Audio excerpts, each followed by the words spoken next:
Dear students, Mangal Maitri, we are studying about the organization of data, and in the topic organization of data, we are studying about the types of series. There are three types of series. One is individual series, another one is discrete series, and the third one is continuous series.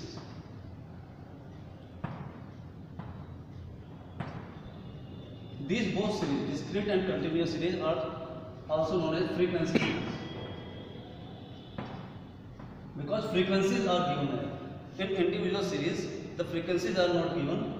In individual series, the items are listed singly, but when we write those data in discrete and continuous series, then it is written in the form of frequency series. Now we are studying about the individual series. Suppose roll numbers of the students are given 1, 2, 3, 4, 5 like this, and the marks are written against these roll numbers. Suppose 15, 20, 17, 12, 9 like this. This is called individual series because marks are listed singly. Against the roll number, the marks are given here. But the same series, if there are large number of data, the series can be written in the form of discrete series. In discrete series, we write the marks here. Suppose student got 12 marks, 14 marks, 15, 16, 20. And suppose 12 marks are obtained by 4 students, then it is the frequency. Means 4 students scored 12 marks, 5 students scored 14 marks, 10 students scored 15 marks, 9 students scored 16, and 6 students scored 20 marks. In such a way, we can write a discrete series. If the data are in large number, then the same series can also be written in the continuous form, and the range are given here, such as the class 0 to 10, 10 to 20, 20 to 30, 30 to 40, 40 to 50. In such a way, we can write these are the class marks, and the frequency is given against those class marks. Suppose 2 students got marks between 0 to 10. Suppose 4 students got marks between 10 to 20. 12 more students got marks between 20 to 30. Suppose 8 students got between 30 to 40, and 4 students got marks between 50 to 50. In such a way, this is the continuous series, also known as frequency distribution series. In this series, the class are given here, class intervals are given here. This is the lower limit L1, and this is the upper limit L2. So between these two limits, the class interval is shown. Suppose 0 to 10, 2 students, 10 to 24 students. Like in this way, we can write the continuous or frequency distribution series. Now, if we want to convert the series that I wrote here, that is exclusive series. Inclusive series, if the series are written like this: 0 to 9, 10 to 19, 20 to 29, 30 to 39, like this, and the frequencies are given here. Suppose 4, 5, 8, 6.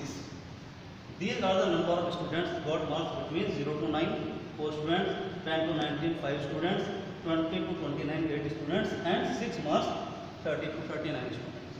But in this series we can see here that the upper limit of the class interval and the lower limit of the next class interval is not same. If these limits are not same, then it is called inclusive series. Inclusive series, because data are included within that class, not in the next class. So this is inclusive series, but often we require the exclusive series, and we have to convert the inclusive series into exclusive series.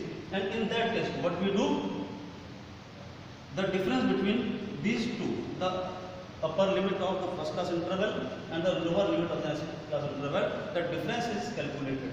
That is 10 minus 9. That is 1. What we do? We divide it by half. That is 0.5. 0.5. The difference between these two limits is 1, and half of that is 0.5. Now 0.5 is subtracted from the lower limit and 0.5 is added to the upper limit. In such a way, we can see here, if we see here,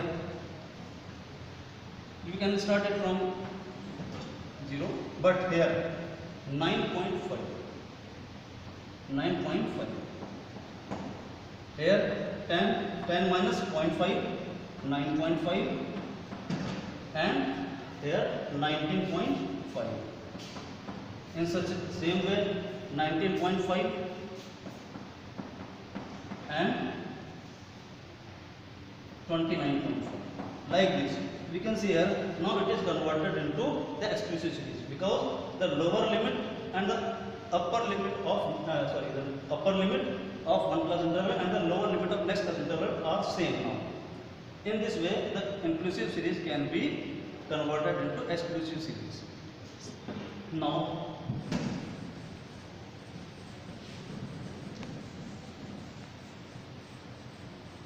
we can convert the simple frequency series into the less than and more than, means the cumulative frequency series.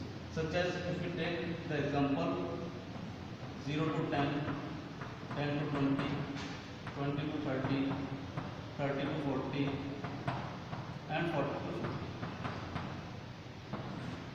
The frequencies are given here. Suppose 2, 4, 6, 5, and 3, like this. These are the number of students and these are the classes of class marks, you can say. We have to convert this series into the cumulative frequency series, less than series. Suppose we have to calculate it as a less than series. Less than. Now we will take the upper limit, that is 10. Less than 10. Less than 10. What is the data less than 10? What is the frequency? That is 2. Now it is here. It is 2. Less than 20. Less than 20. We can see less than 20. 4 is also included. 4 plus 2. Less than 10 it was 2. But less than 20, 4 is also included. And 4 plus 2, that is 6. In the same way, less than 30, it is the 6 will also be added, because less than 30 means 6 plus 4 plus 2, 6, 4, 10 and 2, that is 12. Less than 40, less than 50. In the same way, 11, 12 plus 5, 17, and 17 plus 3, that is 20. In this way, the less than series can be written.